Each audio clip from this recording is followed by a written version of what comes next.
she's going to really break down the historical right after World War II and really get more into this exchange stabilization fund, because this is the mother of all slush funds, as she puts it. Okay. Exchange Stabilization Fund. Dr. Farrell mentioned a wonderful book by Christopher Simpson called Blowback. It describes the Nazi loot being moved back into the Exchange Stabilization Fund, and Dulles, who at that time CIA hadn't been created yet, Dulles sitting at Sullivan and Cromwell, the mother of all law firms on black budget stuff, sitting at Sullivan and Cromwell, using the money in the Exchange Stabilization Fund, the Nazi loot, to rig the Italian elections in 1948 at the request of the Vatican. Great story, and I often say the history of the United States since then is a history of efforts by that group to replenish the slush funds. You know, every year it's like, okay, how do we get more? Okay, as I said, FHA was created by the National Housing Act in 1934. What it did was it basically put the federal government in control of the mortgage markets. We are a very socialized system, and it's a system which is very important. Before then, if you were a bank in a community, you didn't want drugs and mortgage fraud coming in, because then the neighborhood would deteriorate and you would lose money on your mortgage portfolio. Okay? But we cut the association between the local financial institutions and the health of the place, because now you had a government guarantee on everything. So you could make money even if the place is going down. In fact, you could make more money if the place is going down. Oliver North, it took me many years after I left the FHA. I ended up recording 6 90-minute cassettes describing all the fraud that I cleaned up. I used to call myself the cleaning lady of financial fraud. And I went back to unpack all the different kinds of fraud and how they worked. And one of the things I discovered was a quote from Oliver North. He said, HUD was the candy store of covert revenues, which I assure you is absolutely true. The most famous... One thing you should have said there that's, I think, key to point out is HUD was the candy store of black budget operations. So let me say it again. Oliver North, he said, HUD was the candy store of covert revenues, which... HUD was the candy store of covert revenues, meaning they would use HUD's budget to just take out money from it for covert operations, essentially. I assure you is absolutely true. The most famous expression, one of my partners from Dolan Reed had become Secretary of the Treasury, and when I told him I was going to HUD as Assistant Secretary of Housing, he was outraged. He said, you can't go to HUD. HUD is a sewer. So they know. Okay, so let's talk about legal structures. We discussed yesterday 2 important acts. National security. A lot of these things, which, once again, guys, we just got to emotionally breathe through this. A lot of these things, as you said there, they're open secrets on the Hill. You know, these are open secrets that people know about. And like, yeah, that's the way it is, and it's corrupt and effed up. Security Act of 1947 and the CIA Act of 1949, those 2 laws gave the government the ability to appropriate money to all the different agencies and then claw it back secretly for a black budget. Okay? Very, very important. One of the little-known facts is during the period that Dr. Farrell talked about yesterday, Eisenhower not only authorized the creation of Area 51, but in that legal authorization, he put the CIA in charge of security, which clearly turned into financing. It's very interesting. If you read the history of the drug dealing in Mena, Arkansas, the lead drug dealer, Barry Seal, had in his logbooks that he would stop. So Barry Seal, the movie American Made, everyone go watch it, you know, whether you like Tom Cruise or not or anything, just for historical reasons. It's not obviously perfect, but that whole movie American Made with Tom Cruise is based off Barry Seal. And that's who she's referring to here. Deliver the guns down to Latin America. He'd bring the drugs back, and he would stop by Area 51. And the researcher found it said, why would Barry Seal stop at Area 51? I said he was dropping off the cash.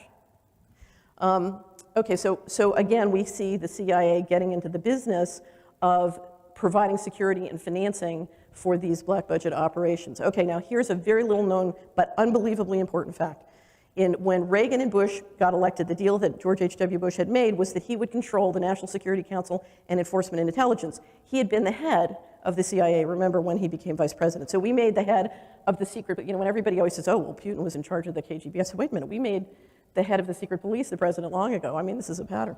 So one of his deals was he would control that line, which is unbelievably invisible and very powerful to most taxpayers and citizens. So what he did was they implemented an executive order that would allow them to use all the money in the government, including the black budget money, to pay private contractors to do highly classified work. Okay?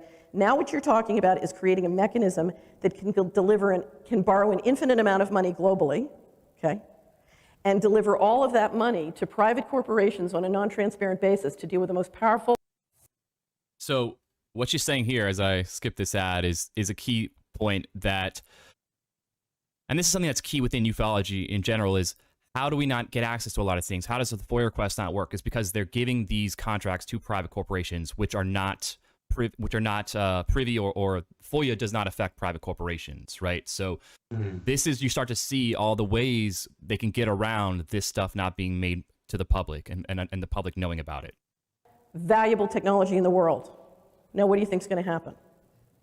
When I became assistant secretary, if you look, I see a very different government than you do, because what I have to tell you, ladies and gentlemen, there is no government. To have a government has to have information sovereignty, and it has to have financial sovereignty. The United States government has neither. When you look at 21 agencies plus the military and intelligence agencies, what I see is 5 defense contractors who control all the databases and the collection of data and aggregate it into one. I have an article called the Data Beast, one data beast, okay? Now, when I was at HUD, the largest contractor at HUD was Lockheed Martin. At that time, in 1989, they were paid $150 million a year to run the IT and payment systems. It later changed to ADS, but they were there then. And sure enough, if I needed data on my basic data on the subsidies and some of the things going on financially in my operation, and I tried to get it from Lockheed, they would refuse to give it to me.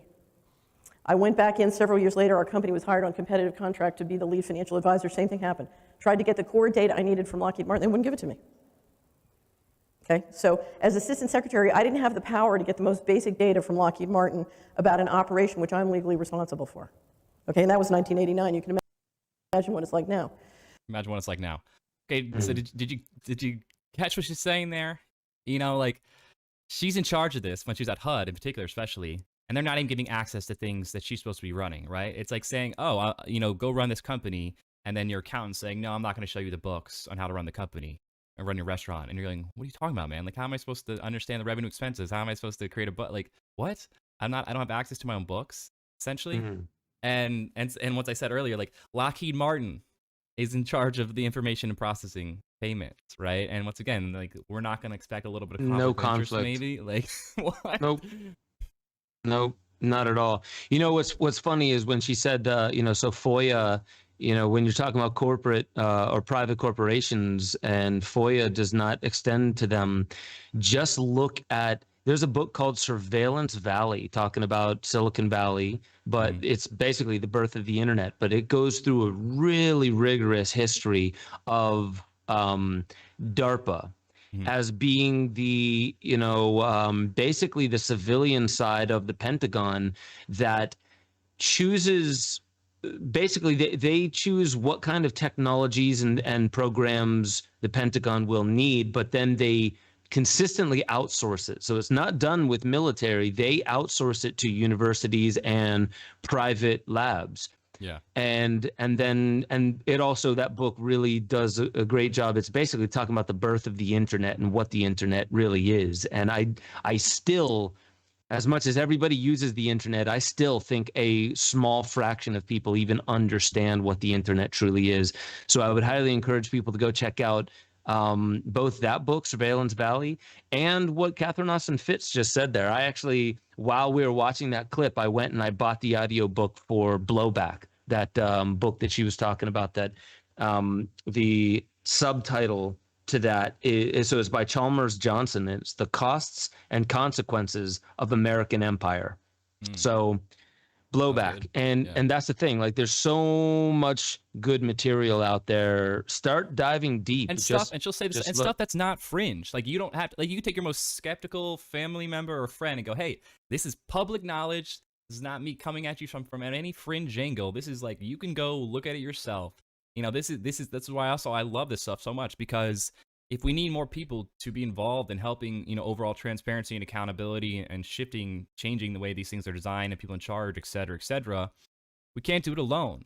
And you don't need everyone to go necessarily extremely far fringe with you just to have real change occur. Even if there is real fringe things happening, you don't need them to take the full red pill. I love The Matrix, literally my favorite movie, but I don't think you necessarily have to be blue or red. Once again, it's very absolute. Like, maybe you can take what's blue and red make, like purple, more of a purple pill, and some will take a red. Pill. Yeah, but like, isn't there a white pill too? There's like all these different kinds of pills. But like, bottom line is, like, a purple pill will be enough to get a lot of change done. But I'm down and you're down to go all the way with the red. But like, sometimes, a little bit of shrooms that's all you need, man. You don't need a heroic dose. Microdose the red pill, microdose it. And that's, so that's kind of what we're talking about here is, and I'm not saying let's start a Project Mayhem, but the thing is like, you choose your level of involvement. And that level of involvement, I believe at the end of the day, I have so many people that are like, I know what the future has to look like, in the external world for it to be deemed by myself and my family a good world to live in. And for me, here's where I push back on that is if you simply get involved with what you feel called to look into, and you're not staying away from topics because of fear or because you're afraid of like what it might cause you to believe in. Like, to be perfectly honest, there are books and arguments by people like Max Egan that's just like, can we just look at the official story of World War II, Nazi Germany, and the Holocaust, and just look at some of the numbers differently? And yes, I'll admit that I went to actually read some Holocaust deniers, and I'm like, okay, there's some strange anomalies there. I don't deny that it happened. It's not far enough to push me into that camp, but this is where we seem to get in society is there are certain things you do not question. Even if you open up the box of questions in there, like, you are a terrible person. And to me, I'm like, we need to stop this archaic, these are sacred cows, you don't touch them. You're allowed to talk about this, that, and the other, but if you touch these things, then we have a whole litany of categorical names that we're going to throw on you. And for me, I noticed that like certain people, when they go into these territories, they're more likely, and I'm not going to say it's because the Jamie Wheel, unfortunately, I love this guy, but he's like, conspiracy theory. Well, there's a whole mechanism inside the brain that can explain that. And I'm like, no, you can't just put that into a mechanism of the brain saying that there's this novelty sensor that lights up and sometimes Jamie, it's true. Yeah, and something like Jamie, I would be like, look, man, okay, let's take that premise to be true. Then explain to me this non-fringe, heavy-duty, public, extremely objective, empirically, obvious stuff. That's why I love, like I said, like, there is a time and a place for everyone, and to me there is some nugget you can give no matter where somebody's at in their state of consciousness. And it's not about, look, I was once super like the opposite of this, like basically the opposite, like atheist, certainly materialistic, bought into like all the like superficiality of the American dream, and until I had it like in my face, basically being like, oh, this isn't really what I thought it was and I don't like it, like that was only when I realized, right? And maybe it wouldn't have been taken anybody to tell me something, it might just be something they have to experience personally as an actual experience, saying maybe I need to reassess this. But even if they come at it like a wheel saying it's just et cetera, you give them these, small purple pills and things that aren't fringe and just straight up, then they start to maybe, unless they're not even trying to be open-minded and just want to be cynical, and then it's like, all right, fine, let's just be honest though. That's what it did for me. I took little things that I knew were objectively extremely difficult to disprove, or pretty much completely proved already. And it slowly just went, little, following one nugget after nugget. Before I knew it, I'm like, man, this is bananas. And I know I got here now, and I know I'm here now thinking about things differently, but I didn't expect it. And I also realized, like, now I can't turn back. When I talk to friends and things now, I'm like, oh crap, like I gotta really, there's a lot of psychological components to all this stuff that I think is so overlooked within, especially, new age or conspiratorial worlds or conscious media worlds, where a lot of times people don't have really pragmatic, realistic expectations of their fellow men in a lot of ways. They expect them overnight to be converted to this idea. They expect them overnight to be totally down with like Ubuntu or something like resource-based economy, which I think is really interesting and all these things. But like, we have to have empathy for where people are at. And if they're at a place that's really closed off to this stuff, that doesn't mean there's not opportunity.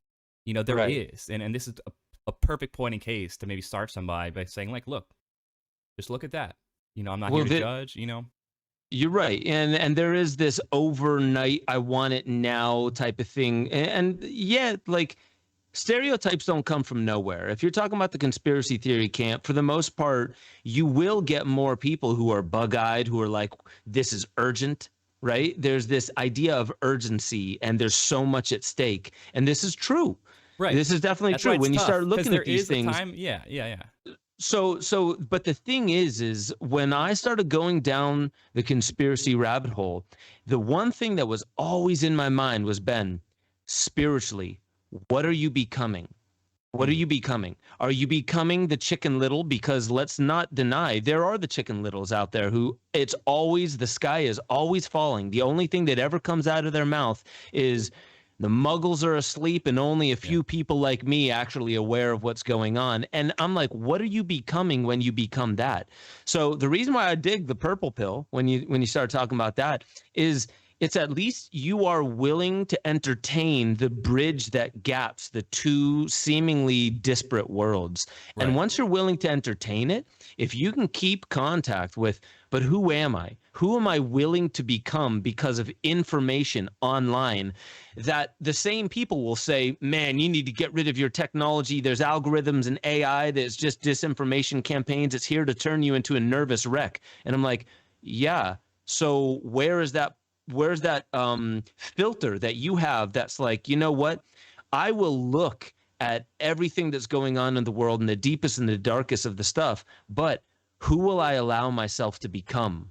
Mm, And how will I allow myself to interface with humanity yeah. and with myself and my Yeah. self-talk? Yeah. So I think that's super important. As we start going through this, guys, the world is not what you think. It's also not what we think, you Yeah. know, but when you're at least trying to take that purple pill, You're just meaning trying to understand the understand. bridge, Yeah, you're we're just just trying trying to to understand. We're all understand it. just trying to understand. And I think we'll move on here, but I think Yeah. the key thing too that I've learned is it helps nobody if you're patronizing or condescending to people. And that's what I see a lot of times happen. I've done it myself. I actually had I was at a party once with one of a really good friend guy, I love, is great people, but he's like, dude, like, you realize you're really being kind of condescending right now. And I was just Mm. like, oof, because I knew he was right, and I'm like, my bad, man. You know what? You're right. You're right, and I fucked up. Like, I own that. I take that L, and I don't want to be. I don't want to come off patronizing. Like, help me. What was I doing? What was I saying? How did I? All right, my bad. And Yeah. but how we build bridges, how we get real change and solutions to occur is we have to, like you said, like, who am I becoming? How is my energy when I say these things? Am I screaming, or am I talking in a calm voice? Am I taking their pushback and really listening and integrating it? And am I, articulating in a way, even if you're right or feel very strongly, am I doing it in a way that's not coming off condescending? I'm really just saying, I'm here from a place of love.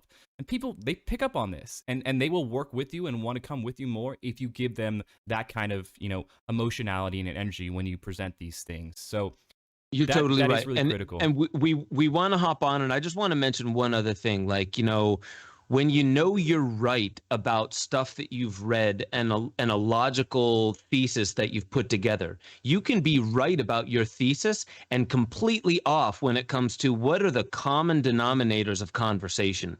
If you Yeah. want to push somebody away, Yeah. make them feel like an idiot because you've read Yeah. more Or than personally attack them, name calling. Great. them. Right. You're going to end the discussion right away. That's not, what are you trying to achieve here? Well, that's not the right tool. That's not the way to approach it. And Sid Goldberg, well, I'll just end on this. Sid Goldberg, he's a producer at Gaia, and he had a guru from India that he told one time. I loved him. I loved having conversations with him, and we actually all chilled with Jordan Maxwell, and he pushed back hard on Jordan Maxwell, and Jordan didn't like him. And what's interesting is, like, so we chatted afterwards, and he was we were just talking about, like, speaking your mind and saying what you believe, telling the truth. And he said, I the one time I asked my guru, is it good to always speak the truth, even if you upset people?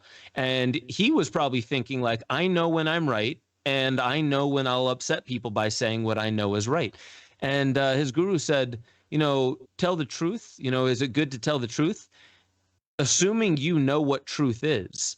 Right. And coming from a guru, you're talking about not something you read on Google and it makes a lot of logical sense to you, which could still just be an opinion and completely false, by the way. Knowing what truth is has less to do with information and more, not all to do, but more to do with how are you communicating? The truth of communication and opening up people by really speaking to their heart.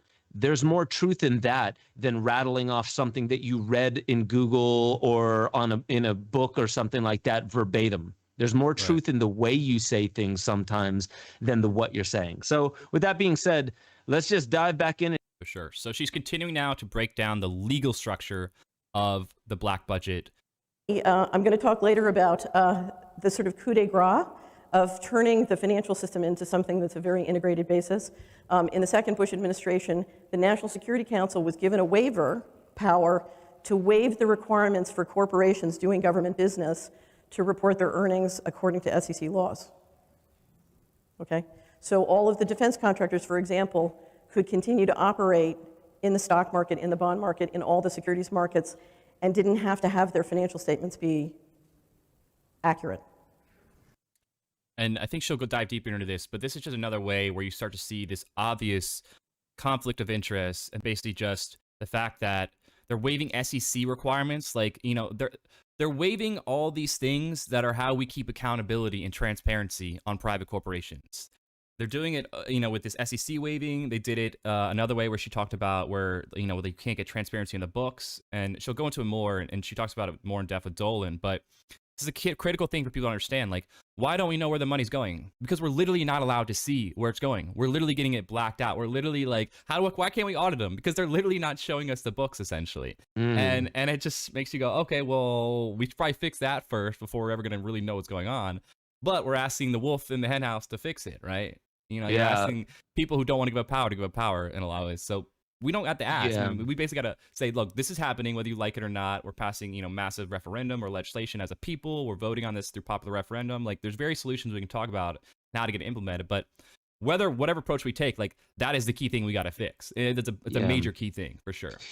Yeah, you know, I want to go on, and I'm just going to say something super quick. Like, what's interesting about it is there's this idea that no matter what ism you're under, capitalism, socialism, communism, feudalism, you know, it go on and on and on with them, that any weak point will be exploited and used as a loophole. And that doesn't mean that, like, don't keep looking for the best well-crafted ism, you know, the political ideology, the free market system, like all these are isms, resource-based right? economies. Yeah, there's a lot of, right. You know, And so when you're saying, like, you know, the FCC, like, and was it the FCC?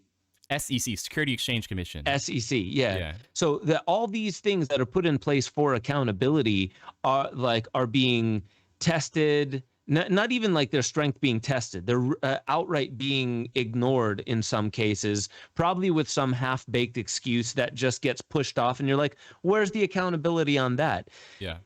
It's at least enough to keep it in the back of your mind that this is also something, because I have a lot of people that hitting me up like, you know, this whole thing would not be possible under this ism or that ism. And I've thought about that. And honestly, like, I'm not going to say I'm an expert on that, but when I think about that, I also see these little things. It's like, man, we had something in place. The ism was, you know, not even used in this sense. So it's like we live, this is a perfect example that our free market economy is failing us. And, in many ways, it's like, it's not even, it's showing you how it gets exploited. Yeah. And Dolan made this point with Fitz, and we might hit it at some point, but he said that it's basically thing is like, look, like, you know, whether you're a fan of like, he's basically saying to Catherine, like, we have a decent system in place. It's not perfect, and you're never going to see the greatest version. And you could argue like capitalism will always lead to crony capitalism, late stage capitalism. You know, that's a whole nother episode. But bottom line is, like, we're not even seeing things that are like, we're not seeing a real version of what we're being told. Essentially, we're not seeing the real way this thing is supposed to be operational. And and we're being told, oh yeah, it's doing its job. But it's like, no, it's not. It's got like 3 legs, and you're saying we should have 4. You know, it's just complete. And that's where it's so important for people to understand the nuance, for people to understand, like, hey, this is specifically where we're referring to lack of accountability, lack of transparency, this specific act, this specific action. And that's what you need to really, you know, if you're already convinced, fine, but to understand it better and to get more people to understand this more in the collective. Make sure y'all head over to benjosephstewart.com, become a member. You'll have access to the growing library of deeper dives where I talk about all the stuff that I really can't talk about on YouTube. Make sure you get involved in the Discord chat. That's where a lot of the conversation is happening, talking about new theories, being able to interweave into the greater conversation that is how we awaken infinity. That's our highest potential. And I just want to remind you, you are the most powerful technology ever known to creation. Wield it like an artist with a conscience.